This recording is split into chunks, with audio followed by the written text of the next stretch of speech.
Hello friends, how are you all? I'm Vali and today I'm going to discuss approaches of intelligence. So in the previous lesson, we have completed factor theories part 1. So today I'm starting from the part 2, which is structure of intelligence and given by Guilford. So जो structure of intelligence था जिसको हम 3D model भी कहते हैं, ये किसने दिया था हमें? ये दिया था हमें गिलफोर्ड ने 1966 में। इस मॉडल की खासियत क्या थी? इन्होंने हमें 120 फैक्टर्स दिए थे इंटेलिजेंस के। 120 फैक्टर्स हमें इंटेलिजेंस के दिए थे जिसको हम इंटेलिजेंस ट्रेट्स भी बोलते हैं। ट्रेट्स का मतलब होता है कैरेक्टरिस्टिक्स। क्या क्या कैरेक्टरिस्टिक्स आपको देखने के लिए मिलते हैं? इन्होंने हमें 120 फैक्टर्स दिए थे इंटेलिजेंस के गिलफोर्ड ने। ये बहुत इंपॉर्टेंट है। 3D मॉडल किसने दिया था? क्वेश्चन अक्सर आता है। इसको हम ट्राइग्राम मॉडल भी कहते हैं। ये गिलफोर्ड ने दिया है।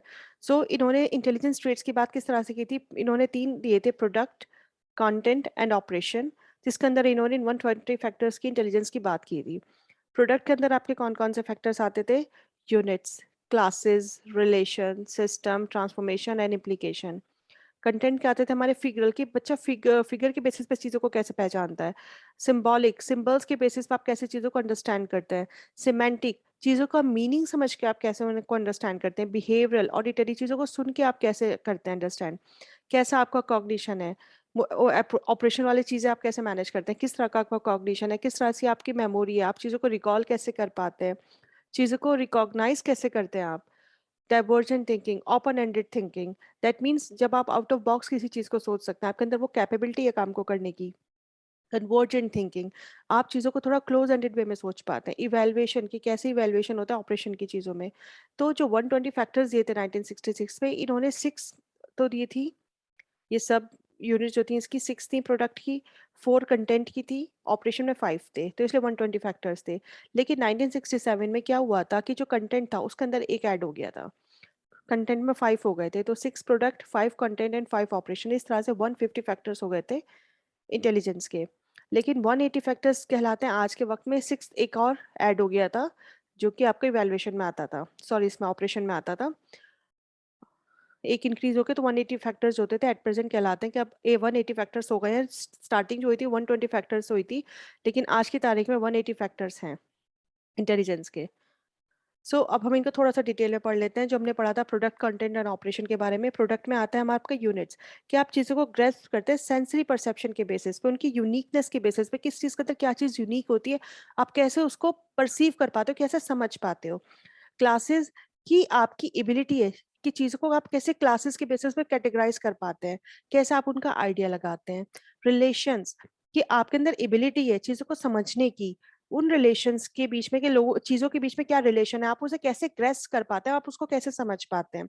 क्योंकि ये पूरा जो चैप्टर है ये इंटेलिजेंस का है, तो इसमें इंटेलिजेंस को ही डिफाइन किया गया है। System, the ability group ideas or the problems into space, or the ability to structure problems for the solutions. आप कैसे problems को solve करते हैं किसी system में जाके, उसके किस structure के basis पे ये system बताता है हमें। Transformation, कि आप चीज़ों को कैसे transform कर पाते हैं। The ability to produce the future shape of a certain object situation under certain circumstances, कि एक चीज़ transform होके कैसी बनेगी, इस चीज़ को आप कैसे, आपके अंदर क्या एबिलिटी है, किस चीज़ को पहचान पाएँ कि ट्रांसफॉर्म होगी चीज़ कैसे बनेगी। That's called transformation. इम्प्लीकेशन, कि जो आप चीज़ें पढ़ रहे हैं, जो इम्प्लीकेट कर पा रहे हैं चीज़ों को, कि आपके अंदर वो एबिलिटी आ जाए कि इसका इम्प्लीकेट अगर हम किसी चीज़ पे करते हैं तो उसका क्या मीनिंग निकल कर आता है।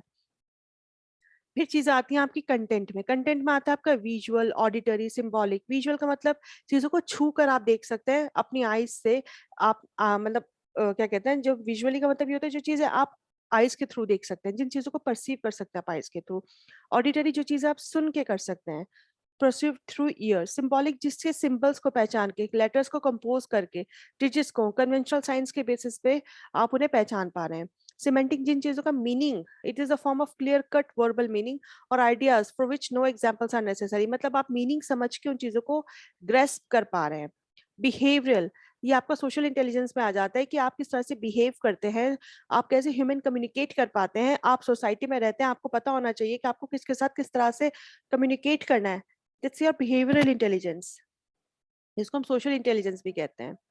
फिर आता है हमारा ऑपरेशन। ऑपरेशन में आता है हमारा कॉग्निशन, कि इंडिविजुअल के अंदर रिकॉग्नाइज करने की, चीज़ों को समझने की एबिलिटी होती है। मेमोरी, आप चीज़ों को रिकॉल कर पा रहे हैं, लर्न कर पा रहे हैं किसी चीज़ को, that's called memory. Diversion production, जब आप किसी चीज को अलग अलग तरीके से सोच सकते हैं, आउट ऑफ बॉक्स थिंकिंग आप कर सकते हैं, ये कहीं ना कहीं आपकी क्रिएटिविटी से भी एसोसिएट होता है। जनरल टू स्पेसिफिक, चीजों को जनरल से स्पेसिफिक वे में आप कैसे सोच पा रहे हैं। Convergent production, it is a generation of information conventionally accepted and it determines the response. जब आप चीजों को स्पेसिफिक इंफॉर्मेशन से एक जनरल इंफॉर्मेशन तक जा पा रहे हैं, that means convergent production. Evaluation, जब आप डिसीजन ले पा रहे हैं, जजमेंट कर पा रहे हैं, that means you have to be evaluate something. ये था हमारे जेपी गिलफोर्ड का 3D मॉडल जो मैंने अभी आपको समझाया, जिसको हम ट्राइग्राम सिंबल भी बोलते हैं, इसको एसओआई मॉडल भी कहा जाता है। इसका ये नाम है, इस नाम से इस पे क्वेश्चन आता है, तो ये किसने दिया है? ये हमें गिलफोर्ड ने दिया है।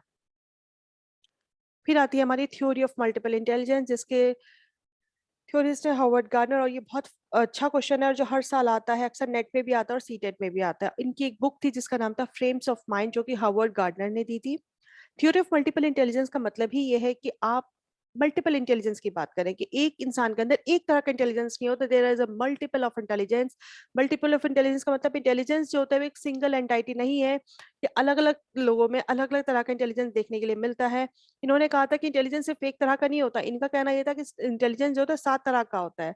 फॉर एग्जाम्पल, लोगों के अंदर वर्बल लिंग्विस्टिक लैंग्वेज का कम्युनिकेशन जिन लोगों का स्ट्रांग होता है, तो वो भी अपने आप में एक इंटेलिजेंस होता है। लोगों के अंदर स्पेशल इंटेलिजेंस होता है। स्पेशल का मतलब समझ सकते हैं आप? कुछ करके सीखना, जैसे स्कल्पचर्स होते हैं या जो मिट्टी के बर्तन बनाते हैं, उनके अंदर अपनी एक स्किल होती है, उनका अपना एक इंटेलिजेंस होता है। बॉडीली काइनेस्थेटिक, डांसर्स, एथलीट्स जो आपके होते हैं, इनके अंदर बॉडीली काइनेस्थेटिक इंटेलिजेंस होता है। म्यूजिकल इंटेलिजेंस, रिथमिक, जो लोग सिंगर्स होते हैं। नेचुरलिस्टिक इंटेलिजेंस, फार्मर्स, आर्टिस्ट, ये सारे नेचुरलिस्टिक इंटेलिजेंस होते हैं। इंटरपर्सनल, कि आप कैसे चीजों के साथ, लोगों के साथ आप सोसाइटी में कैसे लिंक बनाते हैं, कैसे कम्युनिकेट बनाते हैं, ये सब चीज आपका इंटेलिजेंस होता है, कि आप अपने रिश्तों को कैसे संभाल कर रखते हैं। इंट्रापर्सनल, आप आपस में कैसे हैं, आपका अपना कम्युनिकेशन कैसा है। इंट्रापर्सनल, आप खुद से कैसे कम्युनिकेट करते हैं, विद इन कैसे कर सकते हैं। लिंग्विस्टिक में आपके एग्जांपल्स आते हैं, पोएट्स, राइटर्स, ये लिंग्विस्टिक इंटेलिजेंस के एग्जांपल्स होते हैं। लॉजिकल मैथमेटिकल, जिसमें आते हैं हमारे साइंटिस्ट, नोबेल प्राइज विनर्स जो होते हैं। Spatial, TAIL, pilot, sailors, sculptures, painters, architects, decorators, जितने भी सर्जन्स होते हैं, ये सब स्पेशल इंटेलिजेंस कहलाता है। म्यूजिकल, म्यूजिकल में आते हैं आपके सिंगर्स। बॉडी काइनेस्थेटिक में डांसर, जो बॉडी के थ्रू भी कम्युनिकेट कर सकते हैं। एथलीट्स, सर्जन्स, क्राफ्ट मेकर्स ये बॉडी काइनेस्थेटिक होते हैं। इंटरपर्सनल, काउंसलर्स, कैसे इंटरेक्ट करते हैं। साइकोलॉजिस्ट, अपने क्लाइंट के साथ कैसे इंटरेक्ट करके उसकी प्रॉब्लम को समझ सकते हैं। पॉलिटिशियंस, अच्छी बातें कोई बना नहीं सकता। सोशल वर्कर्स, NGOs जो होती हैं आपकी। रिलीजियस लीडर्स, स्पिरिचुअल लीडर्स आते हैं आपके इंटरपर्सनल में, जो विद इन कम्युनिकेशन जो होता है। फिलोसफर, जो खुद से बात कर सकते हैं। फिलोसफर्स, फिलोसफीज देने वाले। Interpersonal intelligence. नेचुरल इंटेलिजेंस जाते हैं आपके हंटर्स, आपके फार्मर्स, आपके टूरिस्ट, आपके बायोलॉजी के स्टूडेंट्स को भी हम नेचुरल इंटेलिजेंस के अंदर लेके आते हैं।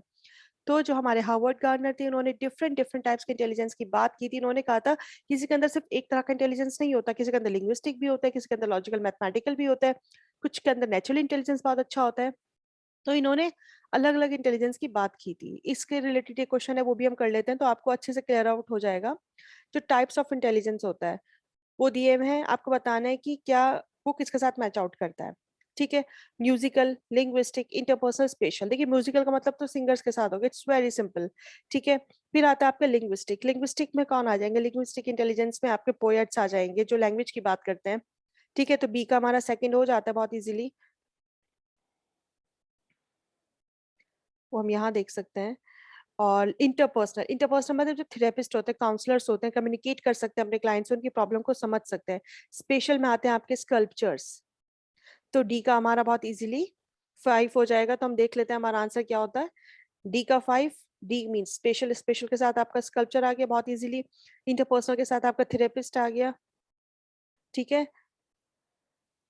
यस।